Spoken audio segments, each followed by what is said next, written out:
Welcome to the deep dive. Okay, today we're charting a course for Italy.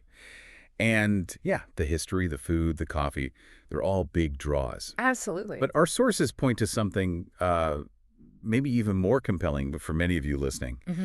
Italy's really emerging as a global powerhouse for master's degrees, especially if you're looking for that sweet spot, world-class education, but actually affordable. Exactly. And that's the focus for this deep dive. It's kind of a two-parter.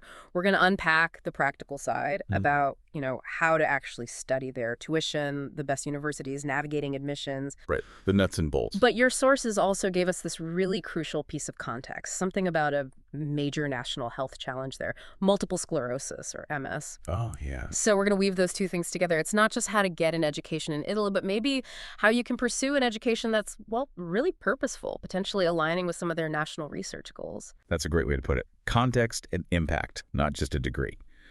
So the big picture is Italy's got top-quality universities, costs that are, frankly, surprisingly low, and a culture that offers personal growth you just can't quantify. Okay, let's just dive right into that value piece because it's pretty staggering. We're talking tuition under 3,000 euros a year. Seriously. It's true. Compared to, say, the US or UK, it's a completely different ballpark. It really is. That affordability is a huge draw globally. The sources mentioned public university tuition typically lands between 850 and maybe 3,000 per year. Wow.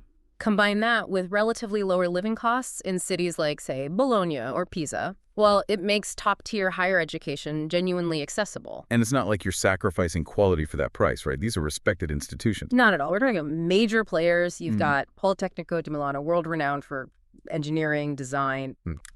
Then there's the University of Bologna, incredibly historic, strong in humanities, law, and Sapienza University of Rome. What's key for you to grasp is their specific strength in programs like engineering, design, management, and life sciences. Okay, and this is where things get interesting, connecting back to what you mentioned earlier. Italy has strong life science and engineering programs. Right. And we know from the sources, they're grappling with specific health issues like MS. Yes. Doesn't that make studying those fields there particularly relevant? Impactful. It really does. And that's an insight you should probably integrate early if you're considering this path. Given Italy's specific health landscape, especially the high MS rates we'll get into, students going into things like biomedical engineering or life sciences aren't just earning a degree, they're potentially stepping right into a national research priority. Their work could directly leverage the infrastructure Italy's already built, like those 200 specialized MS centers your sources mentioned. That completely reframes it, doesn't it? Yeah. From just getting credentials to actually contributing something needed. Exactly. But let's not skip over the living there part. What does that cultural immersion really mean for a student? Well, it's definitely not just about sightseeing. Studying in Italy means you're interacting with history daily. That context shapes how you see things. Right. And think regionally, too. Bologna has this ancient university vibe, very student-focused. Rome, a huge, complex, modern capital. Living through that, adapting to it, it builds skills employers everywhere look for. Adaptability, cultural fluency, just plain resilience. Things you don't get from a textbook. Precisely. Okay, let's unpack the logistics a bit more. We know the quality is there. What specific program areas are really drawing international students? Yeah, there seem to be three main pillars. First, you've got technology and engineering. We're talking advanced training, mechanical, civil, computer engineering, often tied directly into what European industries actually need. Which sounds great for job prospects later. Absolutely, that's a key link. Second pillar, business and management. MS degrees focusing on international management, finance, marketing. And crucially, they often require internships with major European companies. Ah, built-in experience? Nice. That's the bridge. And third, of course, arts and design. Italy's legacy there is undeniable. You get mentorship, hands-on projects in fashion, architecture, design, experiences you probably couldn't get anywhere else. Okay, so someone's interested. They've got the bachelor's degree. What are the hurdles they need to clear for admission? So the baseline is usually a bachelor's with a decent GPA, typically around 60–65% or equivalent. Okay. And for English top programs, you'll likely need IELTS or TOEFL scores. That's standard. But let's talk about the substance of the application beyond just ticking boxes. Right. Everyone knows you need transcripts and a CV. What makes the difference in those other documents for Italian unis? Well, The statement of purpose, your SOP, is critical. This is where you really make your case. Italian universities want clarity. How, specifically, will their program help you achieve your clearly defined career goals? It can't be generic. Makes sense. And similarly for art and design, that portfolio isn't just showing off nice work. It needs to demonstrate technical ability and a kind of thematic maturity that fits with that specific school's approach or philosophy. Got it. And timing. Deadlines are always crucial. Definitely. Applications generally open up between March and July. Okay. But the sources really hammer this home. Apply early. Don't wait until the deadline. Why is that so important? Well, 2 reasons. 1, better odds for getting into the really competitive programs. And 2, scholarships. A lot of that funding gets allocated on a rolling basis. So the early bird, well, you need to be poised to act once that window opens. All right, so we've got quality, affordability, but let's be real. Students still need to figure out how to cover even that lower tuition plus living costs. What about scholarships? Good question. There are basically 3 main routes for funding. First, the Italian government itself, through the Ministry of Education, offers merit-based scholarships. Merit-based. So competitive, I assume. They can be, yes. And these can be pretty comprehensive, sometimes covering both tuition and living expenses. It shows Italy is serious about attracting international talent. Okay, what's Route 2? That's college-specific aid. The top universities often have their own pots of money, tuition waivers, merit scholarships based on your application strength. Right. And the third avenue is looking for outside sources, things like the INLAC scholarship or other private foundations that support study abroad. The smart approach is to pursue all 3 avenues at once. Okay, good advice. Now let's talk about after graduation. The degrees are globally respected, you said. But practically, if you graduate from, say, Bologna, how does that stack up against maybe a top German university when you're job hunting? What's the reality? That's where those internships really pay off. That practical, hands-on experience gained through those mandatory corporate partnerships can be a great equalizer. It often matters more than just the university name. Okay. Plus, graduates can stay in Italy for up to a year after their studies, specifically to look for work. And there are jobs in IT, engineering, design. Those sectors are hiring. And if they decide Italy isn't the long-term plan? The degree definitely travels. It's recognized globally, helping graduates land roles in places like Germany, the US, Singapore. Your sources actually mentioned a couple of examples, right? Yeah, Rohan at Politecnico di Milano. Right. He apparently leveraged connections from his required internship to get his job in a European company.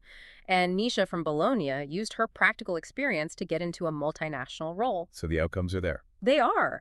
The structure seems designed to facilitate that transition if you take advantage of it. Okay, so great degree, good value, solid career paths. But now let's bring in that other layer, that specific national context the sources highlighted, this connection between Italy's high-demand study fields and multiple sclerosis. Yeah, this is a really important piece of context for anyone thinking of moving there, even temporarily. Before we get into the numbers, maybe just quickly, what exactly is MS for anyone listening who isn't familiar? Good point. So basically, it's a chronic autoimmune condition. The body's immune system mistakenly attacks the myelin sheath, that's the protective coating around nerve fibers in your brain and spinal cord. Okay. When that coating gets damaged, it messes up the signals between the brain and the rest of the body. The symptoms can vary hugely. Numbness, fatigue, balance problems, sometimes severe mobility issues. It's different for everyone. Right. And knowing that makes the statistics quite striking. Italy actually has one of the highest rates of MS in Europe. Really? One of the highest? Yes. The estimate suggests around 114,000 people could be living with MS there by 2025, and about 2,000 new cases pop up each year. Wow. And the sources mentioned something about geography, right? It's not evenly spread. That's right, and it's quite fascinating. Studies show MS is significantly more prevalent in the northern regions. Places like Ferrara and Padova report rates over 80 cases per 100,000 people. That seems counterintuitive, doesn't it? Yeah. You often associate warmer climates with better health outcomes. It does seem that way. Researchers think MS likely results from a mix of genetic predisposition and environmental triggers. That north-south divide is strongly linked to latitude, primarily through low vitamin D. Less sunlight exposure, especially during critical developmental periods, seems to be a major factor. Other potential environmental contributors include certain viral infections and definitely smoking. That's a known risk factor. Okay, so it's complex. How is the Italian healthcare system coping with this significant patient population? What's the approach to treatment? Well, the treatment strategy is pretty well defined, focusing on four main areas. First, using disease-modifying therapies, DMTs. These are drugs aimed at slowing the disease progression. Second, managing the symptoms themselves. Third, comprehensive rehabilitation, physical therapy, occupational therapy. And fourth, lifestyle changes, diet, exercise, stress management. But even with that structured approach, the source has pointed out some real challenges. Yes, absolutely. A major one is regional disparity. Healthcare access and quality tend to be better in the North, which has more resources compared to the South. That creates inequalities in care. It does. There are also ongoing issues with public awareness, maybe not fully understanding the disease's impact. And all of this puts a significant strain on the healthcare system, just dealing with the sheer number of patients and the resources required. It's a situation that really demands ongoing research and innovation. Hashtag tag outro.